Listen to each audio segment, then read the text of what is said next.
कि राहुल गांधी जी जो भारत जोड़ो यात्रा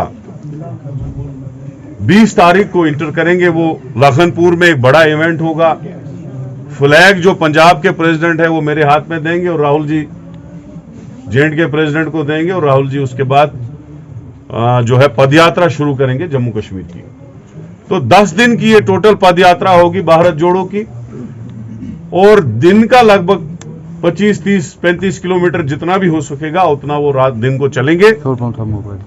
और 29 और 30 को जो है श्रीनगर का होगा और कश्मीर में इसमें कोई 4-5 दिन होंगे। तो 30 को एक बहुत बड़ा नेशनल इवेंट जिसमें हमारे Priyanka ji, Sonia ji, chief ministers, member of parliament, general secretaries, state president, CLP leaders, कम से कम बहुत जो है वीवीआईपीज जो हैं इस नेशनल इवेंट में, जो भारत जोड़ो यात्रा कन्याकुमारी से शुरू हुई थी और उसका एंड जो है श्रीनगर में होगा। 3500 किलोमीटर चलने के बाद उसका लास्ट इवेंट जो है, लास्ट कंक्लूडिंग स्पीच जो राहुल गांधी जी की होगी वो कश्मीर में होगी। और आपको ये बताना चाहता हूं मैं कि भारत जोड़ो यात्रा के 3 मुद्दे हैं, जिसमें एक मुद्दा है बेरोजगारी, क्योंकि बीजेपी सरकार ने 2014 में यह कहा था कि हम 2 करोड़ नौकरियां लोगों को देंगे 1 साल की। अब 8 साल हो गए, 16 करोड़ नौकरियां जो है हवा में चली गई, एक बंदे को नौकरी नहीं मिली। पूरा हिंदुस्तान इस वक्त बेरोजगारी की चपेट में, और नंबर 1 पे अगर बेरोजगारी है वो जम्मू कश्मीर में है। तो हमारा एक बड़ा मुद्दा है वो बेरोजगारी का। दूसरा है महंगाई का। महंगाई आप देखिए कि आसमान पे है। बीजेपी ने क्या किया, बड़े लोगों को बड़ा बना दिया, अमीर बना दिया। जो अडानी 100-200 लिस्ट में होता था, अमीर के लिस्ट में होता था, रिचेस्ट लोगों की लिस्ट में होता था, आज वो दुनिया का 3रा नंबर बना। और वो बनाने में किसका हाथ है? बीजेपी का हाथ है। बड़े बड़े लोगों का कर्जा माफ हो रहा है, बड़े बड़े अमीर लोगों के कर्जे माफ हो रहे हैं, लेकिन गरीब का कुछ नहीं बन रहा है। जो तेल की बोतल कांग्रेस के टाइम में 50 की होती थी वो आज 200 की है।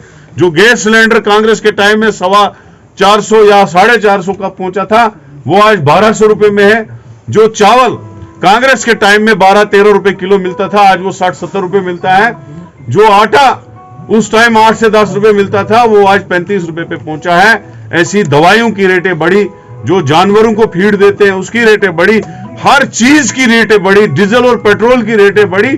तो दूसरा मुद्दा जो है महंगाई का, क्योंकि हिंदुस्तान में जो ज्यादा अमीर था वो अमीर होता जा रहा है और गरीब में गरीबी की रेखा जो है कमतर होती जा रही है।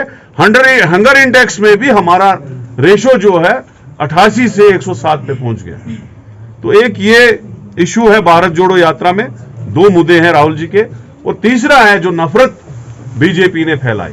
इनका एक ही मुद्दा है, आप लोगों को तोड़ो और अपना वोट लो, लोगों को डराओ, लोगों को आपस में लड़ाओ, हिंदू मुसलमान करो, कभी लिंचिंग करवाओ, कभी हिजाब का इशू उठाओ, कभी क्या कहते हैं लव जहाद का इशू उठाओ और लोगों में नफरत फैलाओ और अपना सियासी उल्लू सीधा करो। लेकिन आपने देखा जब से कन्याकुमारी से राहुल जी की यात्रा शुरू हुई है, आज ये मुंह भी नहीं खोल सकते नफरत के लिए। जब खोलते हैं तो लोग इनको जूते देते हैं। तो ये एक तीसरा मुद्दा है। लेकिन चौथा मुद्दा हम इसमें जोड़ना चाहते हैं कि जो क्या कहते हैं बीजेपी ने हमारी रियासत को छीना, जो उन्होंने हमारी रियासत को यूटी बनाया, उस रियासत को इमीडिएटली इज्जत से बहाल किया जाए और यहां पे जो 9 साल से चुनाव नहीं हो रहे, चुनाव हो जाए, यहां की असेंबली बने और यहां के लोग जो हैं वो भी देश के दूसरे लोगों की तरह 5 साल के बाद वोट डालें। ये हमारा दूसरा मुद्दा है। तो मैं जम्मू कश्मीर की आवाम को, खासकर कश्मीर के लोगों को, नौजवानों को गुजारिश करता हूं कि ये सारे मुद्दे पॉलिटिकल नहीं है, ये हम सबके मुद्दे हैं। बेरोजगारी हम सबका मुद्दा है। हमारे पीएचडी लड़के, हमारे ग्रेजुएट लड़के, हमारे एमबीबीएस लड़के, हमारे इंजीनियर करके लड़के, हमारे मेडिकल असिस्टेंट और आईआईटी करके लड़के, आईटीआई करके लड़के, सारे जो हैं बेरोजगार हैं। आते हैं, ओवर एज हो जाते हैं, हजारों और सैकड़ों की तादाद में, लाखों की तादाद में, मुझे लगता है 20-30 लाख से ज्यादा लोग जो हैं अब बेरोजगार हैं और ओवरेज भी हो रहे हैं। तो वो सारे आए, राहुल जी के इस मिशन में उनको कामयाब बनाए।